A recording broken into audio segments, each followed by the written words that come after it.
Good morning. बिस्मिल्लाहिर्रहमानिर्रहीम।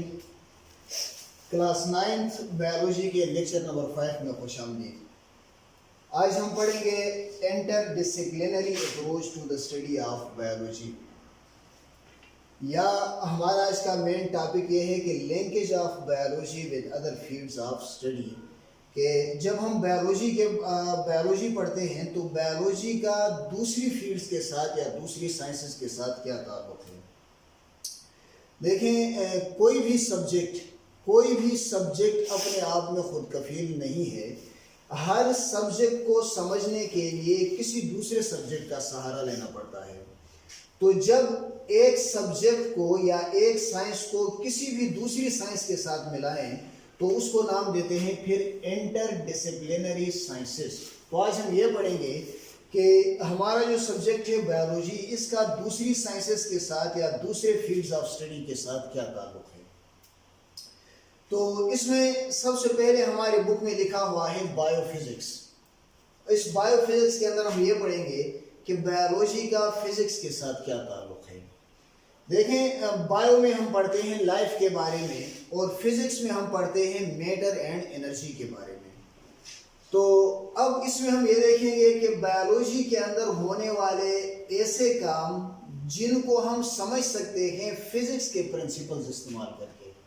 Biology के अंदर होने वाले ऐसे काम, लाइफ में या लिविंग ऑर्गेनिजम्स में होने वाले ऐसे काम या ऐसे प्रॉब्लम्स जिनको फिजिक्स के बगैर समझना नामुमकिन है। जब ऐसे कामों के बारे में हम पढ़ते हैं तो वहाँ पर बायोलॉजी और फिजिक्स एक दूसरे के साथ मिल जाते हैं और उनके मिलने से एक इंटरडिसिप्लिनरी साइंस बायोफिजिक्स वजूद में आती है। मिसाल के तौर पर एक लिविंग ऑर्गेनिज्म में प्लांट्स के अंदर जब हम पढ़ते हैं फोटोसिंथेसिस के बारे में, देखें फोटोसिंथेसिस के अंदर जो सबसे पहला वर्ड है फोटो कहते हैं लाइट को, फोटो कहते हैं लाइट को। And light is a form of energy, और एनर्जी को पढ़ा जाता है या समझा जाता है फिजिक्स के अंदर। देखें, फोटोसिंथेसिस के अंदर सबसे ज़रूरी चीज़ लाइट है और लाइट को समझने के लिए फिजिक्स को बायो के साथ मिलाना लाजमी है। और चूँकि ये प्रोसेस होता है जानदार ऑर्गेनिजम्स के अंदर, इसलिए फोटोसिंथेसिस को समझने के लिए बायो और फिजिक्स का एक दूसरे के साथ मिलना ज़रूरी है। देखें, जब सूरज से लाइट की रेज आती हैं तो उन रेज में एक वाइट लाइट के अंदर 7 किस्म के कलर्स होते हैं। उन कलर्स में हर कलर की अपनी एक मुख्तलिफ वेवलेंथ होती है। तो उन वेवलेंथ को समझने के लिए और एक फोटोसिंथेसिस के प्रोसेस के लिए किस वेवलेंथ के कलर का या किस वेवलेंथ की लाइट का एब्जॉर्ब होना ज़रूरी है, इन सारी चीज़ों को पढ़ने के लिए बायोफिजिक्स में बायोलॉजी और फिजिक्स को आपस में मिलाना लाजमी है। या इसके अलावा अगर हम फिजियोलॉजी में देखें तो फिजियोलॉजी भी बायोलॉजी की एक ब्रांच है और इसमें हम पढ़ते हैं मुख्तलिफ ऑर्गन्स के फंक्शंस के बारे में। मिसाल के तौर पर अभी हम पढ़ रहे हैं कि एक इंसान का आर्म जो है, आर्म बाजू कौन सा काम करता है। तो बाजू के काम को सही तरीके से समझने के लिए हमें सिंपल मशीन्स में जाकर लीवर के बारे में समझना लाजमी है। अब सिंपल मशीन का ताल्लुक फिजिक्स से है और बिल्कुल उसी तरह लिविंग ऑर्गेनिजम्स के अंदर या ह्यूमंस के अंदर उनके आर्म्स काम करते हैं। तो arms biology and liver is physics. तो एक बाजू के काम को समझने के लिए फिजिक्स के अंदर लिवर को समझना लाजमी होता है। तो फिजियोलॉजी में भी बायोलॉजी और फिजिक्स ये दोनों आपस में मिलते हैं। इसके अलावा न्यूरो साइंसेस में, मतलब ऐसी साइंसेस जिनका ताल्लुक दिमाग के साथ होता है, उन साइंसेस में भी बायोलॉजी और फिजिक्स एक दूसरे के साथ मिलती है। क्योंकि न्यूरो दिमाग है और दिमाग के ऊपर मुख्तलिफ किस्म के रेस का असर होता है या दिमाग के एक्सरे वगैरह करते हैं। तो अब दिमाग बायो में है, दिमाग के एक्सरे करना या दिमाग के ऊपर मुख्तलिफ रेस के असर को पढ़ना ये फिजिक्स है। तो यहाँ पर भी बायो और फिजिक्स एक दूसरे के साथ मिल जाती हैं। और इसके अलावा बायो एनर्जेटिक्स का ताल्लुक भी बायोलॉजी के साथ है। लेकिन जब हम बायो एनर्जेटिक्स के अंदर जाकर फोटोसिंथेसिस के बारे में पढ़ेंगे, जो एग्जाम्पल हम पहले दे चुके हैं, तो यहाँ पर बायोलॉजी और फिजिक्स एक दूसरे के साथ मिल जाएगी। तो ये हमारे पास था पहला linkage of biology with physics और उसको हमने नाम दिया बायोफिजिक्स का। इसके बाद दूसरे नंबर पर हमारे पास इंटर डिसिप्लिनरी साइंसेज में आती है बायोकेमिस्ट्री। देखिए बायोकेमिस्ट्री के अंदर दो चीजें हैं, पहले बायो, दूसरा केमिस्ट्री। बायो लाइफ है और केमिस्ट्री के अंदर है मैटर। तो बायोकेमिस्ट्री में हम क्या पढ़ेंगे? Study of chemical substances and there reactions in living body, कि एक लिविंग बॉडी जिन केमिकल सब्सटेंसेस से बनी हुई है या केमिकल कंपाउंड से बनी हुई है, उन केमिकल कंपाउंड्स के बारे में पढ़ेंगे और फिर उन केमिकल कंपाउंड्स का या उन केमिकल सब्सटेंसेस का एक लिविंग बॉडी के अंदर रिएक्शंस कौन से होते हैं और कैसे होते हैं। इन सारी चीज़ों को पढ़ने के लिए बायो और केमिस्ट्री का आपस में मिलना लाजमी है। फॉर एग्जांपल देखें, लिविंग बॉडी बनी हुई है सेल से, और एक सेल के अंदर एक सेल बना होता है 16 एलिमेंट्स से, और उन 16 एलिमेंट्स को नाम देते हैं बायो एलिमेंट्स। अब इन 16 एलिमेंट्स में 6 एलिमेंट्स ऐसे हैं जो बनाते हैं 99% ऑफ प्रोटोप्लाज्म। वो 6 एलिमेंट कौन से हैं? Oxygen, carbon, hydrogen, nitrogen, calcium, phosphorus. ये बनाते हैं 99% ऑफ प्रोटोप्लाज्म। और इसके अलावा 10 एलिमेंट ऐसे हैं जो बनाते हैं बाकी का 1%। उन 10 एलिमेंट्स में हमारे पास है potassium, sulphur, chlorine, sodium, magnesium, iron, copper, manganese, zinc and iodine. अब इन 6 एलिमेंट्स को याद करने के लिए एक ट्रिक है, और वो ट्रिक कौन सा है कि हमें एक जुमला याद करना होगा। वो जुमला कौन सा है? उसका हाथ नहीं काम पे, उसका हाथ नहीं काम पे। अगर हम यहाँ पर देखें, उससे बनता है ऑक्सीजन, फिर का से बनता है कॉपर, हाथ से बनता है हाइड्रोजन, नहीं से बनता है नाइट्रोजन, काम से बनता है कैल्शियम, और पे से बनता है फास्फोरस। तो ये 6 एलिमेंट्स याद करने की ट्रिक है। और इसके अलावा जो बाकी के 10 एलिमेंट्स हैं, इनको याद करने के लिए 2 जुमले हैं। उनमें ऊपर जो 5 एलिमेंट्स लिखे हुए हैं, ये इनके लिए एक जुमला है, और वो जुमला है कामरान से कलर नमा, कामरान से कलर नमा। देखें, जो सबसे पहले हमारे पास कामरान, इससे पोटाशियम आएगा, से सल्फर, कलर क्लोरीन, न सोडियम और मान magnesium. And the last one, आखिरी जो 5 एलिमेंट्स हमारे पास हैं, इनके लिए एक और जुमला बनता है, और वो जुमला ये है फजूल कामों में ज़रूर ईजाज। फजूल कामों में ज़रूर ईजाज। ईजाज कहते हैं मुख्तसर करने को। देखिए, पहला जो फजूल है आयरन, फिर कामों से बनेगा कॉपर, में से बनेगा मैग्नीज, ज़रूर से बनेगा जिंक, और ईजाज से बनेगा आयोडीन। तो ये 6 एलिमेंट बनाते हैं 99%, और ये 10 एलिमेंट बनाते हैं 1% ऑफ प्रोटोप्लाज्म। अब जो 6 एलिमेंट सबसे ज़्यादा प्रोटोप्लाज्म बनाते हैं, उन 6 एलिमेंट से बनते हैं कार्बोहाइड्रेट्स, प्रोटीन्स और लिपिड्स। अब ये कार्बोहाइड्रेट्स, प्रोटीन्स और लिपिड्स ये हमारी बॉडी बनाते भी हैं, और इनका हमारी बॉडी के अंदर मुख्तलिफ किस्म के फंक्शंस भी हैं।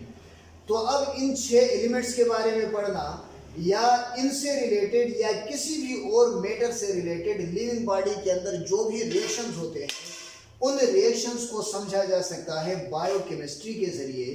तो चूँकि लिविंग बॉडी बनी भी मैटर से है, और लिविंग बॉडी के अंदर मुख्तलिफ किस्म के केमिकल रिएक्शंस भी होते हैं, इसलिए बायो और केमिस्ट्री का एक दूसरे के साथ मिलना नागुज़ीर है, बहुत लाजमी है। इसलिए बायो और केमिस्ट्री को भी एक इंटर डिसिप्लिनरी साइंस बनाया गया है। इसके बाद तीसरे नंबर पे हमारे पास है बायोजियोग्राफी। देखिए, इसके अंदर पहला लफ्ज़ है बायो, बायो फिर लाइफ, और लाइफ लिविंग ऑर्गेनिजम्स, और जियोग्राफी कहते हैं कि डिस्क्रिप्शन ऑफ अर्थ। जियो अर्थ को कहते हैं या साइल को कहते हैं, और ग्राफी मेजरमेंट को या स्टडी को या डिस्क्रिप्शन को कहते हैं। तो जियोग्राफी एक ऐसा इल्म है कि इसमें ज़मीन के बारे में पढ़ा जाता है। अब जब ज़मीन के इल्म को और जानदारों के इल्म को आपस में मिलाएंगे तो इससे फ़ायदा क्या होगा? इससे फ़ायदा ये होगा कि हमें इस बात का इल्म होगा कि ज़मीन के मुख्तलिफ़ इलाक़ों पर या अर्थ के मुख्तलिफ एरियाज पर जो मुख्तलिफ किस्म के जानदार रहते हैं, मिसाल के तौर पर कुछ जानदार रहते हैं बहुत ज़्यादा गर्म इलाकों में, कुछ जानदार रहते हैं बहुत ज़्यादा ठंडे इलाकों में। तो अब जो जानदार गर्म इलाकों में रहते हैं उस इलाके के बारे में समझना और उस इलाके की मुनासबत से उस जानदार की बॉडी के बारे में समझने के लिए बायो और जियोग्राफी इन दोनों को समझना लाजमी है। यहाँ कोई जानदार रह रहा है किसी बहुत ही ठंडे एरिया में, अब उस ठंडे एरिया के बारे में समझना और उस ठंडे एरिया की मुनासबत से उसमें रहने वाले किसी भी जानदार की बॉडी के बारे में या उसकी लाइफ के बारे में समझने के लिए बायो और जियोग्राफी का एक दूसरे के साथ मिलना लाजमी है। अब इसके अंदर एग्जांपल ये है कि जो पोलर बियर होते हैं ये रहते हैं एरेक्टिक रीजन के अंदर, एरेक्टिक भी पढ़ते हैं और आर्कटिक भी पढ़ते हैं। पोलर बियर रहते हैं आर्कटिक रीजन में या एरेक्टिक रीजन में। अब ये एरेक्टिक रीजन जो है ये जमीन के नॉर्थर्न मोस्ट पोल है, जमीन का शिमाली पोल है ये। अब यहाँ पर टेम्परेचर बहुत ज़्यादा कम होता है, -40 डिग्री सेंटीग्रेड से लेकर -68 डिग्री सेंटीग्रेड तक यहाँ पर टेम्परेचर चला जाता है। तो देखिए इतने ठंडे इलाके में पोलर बियर का रहना, तो इसका मतलब ये है कि इस पोलर बियर की बॉडी के अंदर कुछ खुसूसियात ऐसी हैं कि जो इसको इस ठंडे इलाके में रहने पर मजबूर करती हैं या जो इस पोलर बियर को इस ठंडे इलाके में रहने के काबिल बनाती हैं। अब इस इलाके के बारे में भी पढ़ना और पोलर बियर की एडाप्टेशंस के बारे में भी पढ़ना और फिर इस इलाके को और पोलर बियर की एडाप्टेशंस को एक दूसरे के साथ मिलाने के लिए बायो जियोग्राफी का आपस में मिलना लाजमी है। तो बायो जियोग्राफी में ये पढ़ते हैं कि ज़मीन के मुख्तलिफ हिस्सों पर मुख्तलिफ जानदारों की डिस्ट्रीब्यूशन कैसे होती है। और इसके बाद चौथे नंबर पे हमारे पास आता है बायो इकोनॉमिक्स। तो बायो लाइफ को कहते हैं और इकोनॉमिक्स किसे कहते हैं? Economics is related to wealth, इसका ताल्लुक दौलत के साथ है कि किस तरह दौलत पैदा की जाती है, किस तरह दौलत ट्रांसफ़र की जाती है और किस तरह दौलत को खर्च किया जा सकता है। मतलब प्रोडक्शन, कंजम्पशन और ट्रांसफ़र ऑफ वेल्थ, इसका ताल्लुक है इकोनॉमिक्स के साथ। तो बायो इकोनॉमिक्स का मतलब ये है कि अगर हम लिविंग ऑर्गेनिजम्स को पढ़ें इस बुनियाद पर कि उस लिविंग ऑर्गेनिजम्स का इकोनॉमिकल पॉइंट ऑफ व्यू से क्या अहमियत है। मतलब किसी लिविंग ऑर्गेनिज्म को अगर हम पाल रहे हैं तो उसमें यह देखना कि किसी जानवर को पाल रहे हैं उसके पालने पर खर्च कितना आता है और पालने के बाद जब उससे हम फ़ायदा लेना शुरू करें तो उससे हमें फ़ायदा क्या मिलता है। या यूँ देखें यहाँ पर एग्जाम्पल में भी लिखा हुआ है कि कैलकुलेशन और comparison of cost and profit. Cost किसे कहते हैं? खर्चा। प्रॉफिट का मतलब है फ़ायदा। देखिए जब हम कोई बायोलॉजिकल प्रोजेक्ट शुरू कर रहे हैं, मतलब लिविंग ऑर्गेनिज्म से रिलेटेड कोई काम शुरू कर रहे हैं, तो उस काम के अंदर ये देखना कि इस काम को शुरू करने पे कास्ट कितना आएगा और जब काम मुकम्मल हो जाएगा तो फिर उससे प्रॉफिट क्या मिलेगा। तो यहाँ पर कास्ट और प्रॉफिट मतलब दोनों का ताल्लुक वेल्थ के साथ है। जब वेल्थ को कंपेयर करेंगे एक बायोलॉजिकल प्रोजेक्ट को बुनियाद बनाकर तो इसको नाम देंगे बायो इकोनॉमिक्स का। और इसके बाद लास्ट वन हमारे पास है बायो स्टेटिस्टिक्स या बायोमेट्री। अब स्टेटिस्टिक्स जो है, statistics is a branch of mathematics या ब्रांच ऑफ साइंस या branch of study which is related to designing or analysis of data, कि जो किसी डेटा की डिज़ाइनिंग के लिए या किसी डेटा की एनालिसिस के लिए या किसी डेटा की फॉर्मेशन के लिए जो इल्म इस्तेमाल होता है उसको नाम देते हैं बायोस्टैटिस्टिक्स। और इसके बाद नेक्स्ट हमारे पास इसी का दूसरा नाम है बायोमेट्री। तो मेट्री को समझें कि metric is a type of measurement. देखें ऐसा डेटा या ऐसी मेजरमेंट जिसका ताल्लुक बायोलॉजी के साथ हो तो उसको हम पढ़ेंगे बायोस्टैटिस्टिक्स में या बायोमेट्री में। फॉर एग्जांपल अगर हम ये पढ़ रहे हैं कि मॉस्किटो से मलेरिया की बीमारी पैदा होती है, मॉस्किटो से मलेरिया की बीमारी पैदा होती है।